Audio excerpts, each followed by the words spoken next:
Salut, c'est Amandine avec Atier et la boîte à bac. Aujourd'hui, nous allons parler des questions de grammaire que l'on trouve dans tous les sujets de brevet en lien avec un texte proposé. On peut distinguer trois grands types de questions. Premier type de question, on peut te demander d'analyser la classe grammaticale et ou la fonction d'un groupe de mots. Deuxième type de question, tu dois reconnaître le temps et le mode d'un verbe et donner également la valeur de ce temps ou de ce mode. Et enfin, troisième type de question, tu dois analyser une phrase simple ou complexe. En nous appuyant sur de vrais sujets que tu peux retrouver dans l'anabrevet de Atier, nous allons traiter un exemple pour chaque type de question.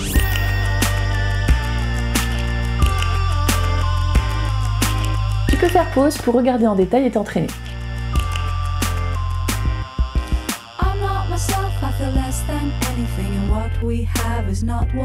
Tu es prêt?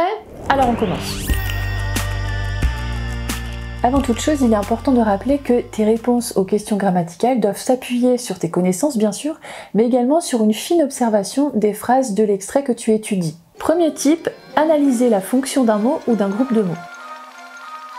Je te rappelle que la fonction, c'est le rôle qu'occupe un mot ou un groupe de mots au sein de la phrase. Prenons un exemple. On te demande ici de donner les fonctions des deux groupes de mots soulignés dans cette phrase, en de certains endroits et fort profondes. D'abord, je repère le verbe. Le verbe, c'est était, qui est un verbe d'état. Pour trouver le sujet, je pose la question « Qui est-ce qui était fort profonde ?»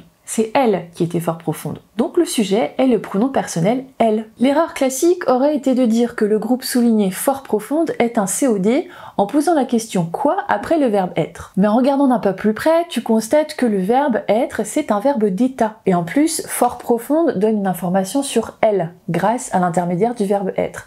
C'est donc un attribut du sujet. Passons maintenant à l'autre groupe souligné, en de certains endroits. Il répond à la question où.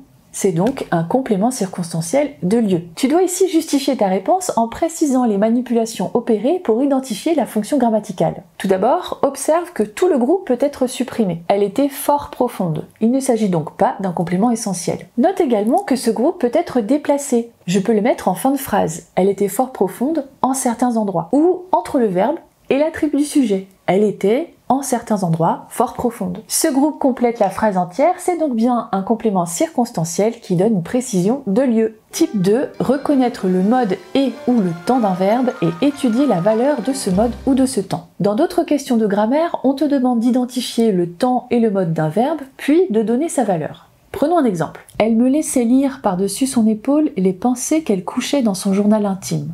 Elle parlait de ses peurs, de ses rêves, de ses amours, de sa vie d'avant. Tout d'abord, repère bien les verbes conjugués.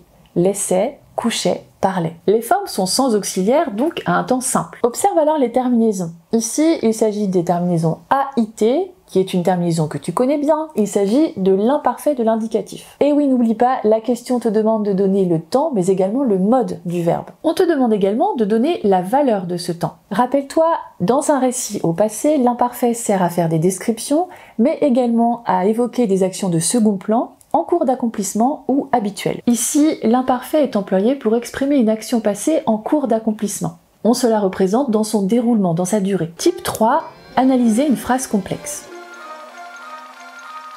Commençons par rappeler qu'une phrase complexe comporte plusieurs verbes conjugués, donc plusieurs propositions. Une proposition, c'est un ensemble de mots organisés autour d'un verbe. Penchons-nous maintenant sur un exemple précis. Dans son grand salon, mon regard a tout de suite été attiré par la bibliothèque lambrissée qui couvrait entièrement un des murs de la pièce. On te demande de relever la proposition subordonnée, puis de donner sa nature et ensuite sa fonction. Tu vas commencer par repérer les verbes conjugués pour ensuite délimiter les différentes propositions. Alors une petite remarque, a été attiré ne forme bien qu'un seul verbe. Notre phrase comporte deux verbes, donc deux propositions. On remarque que la seconde est introduite par le mot subordonnant qui. On en déduit que la proposition qui couvrait intégralement les murs de la pièce est une proposition subordonnée. L'autre est la proposition principale. Tu remarques d'ailleurs qu'elle aurait pu former à elle seule une phrase complète. Zoomons maintenant sur cette proposition subordonnée. Le mot subordonnant est le pronom relatif qui. On a donc affaire à une proposition subordonnée relative, c'est sa nature. Elle donne également une information sur le nom bibliothèque. Cette bibliothèque couvre entièrement un des murs de la pièce. Elle joue donc le même rôle qu'un adjectif épithète. Conclusion, c'est une proposition subordonnée relative qui a pour fonction épithète du nom bibliothèque. Voilà, c'est tout pour aujourd'hui. N'hésite pas à consulter l'anabrevet ou l'application La Boîte à Bac pour t'entraîner sur d'autres sujets. Tu peux également regarder nos 8 autres vidéos de préparation au brevet de français et nous avons même des vidéos en mathématiques. À bientôt!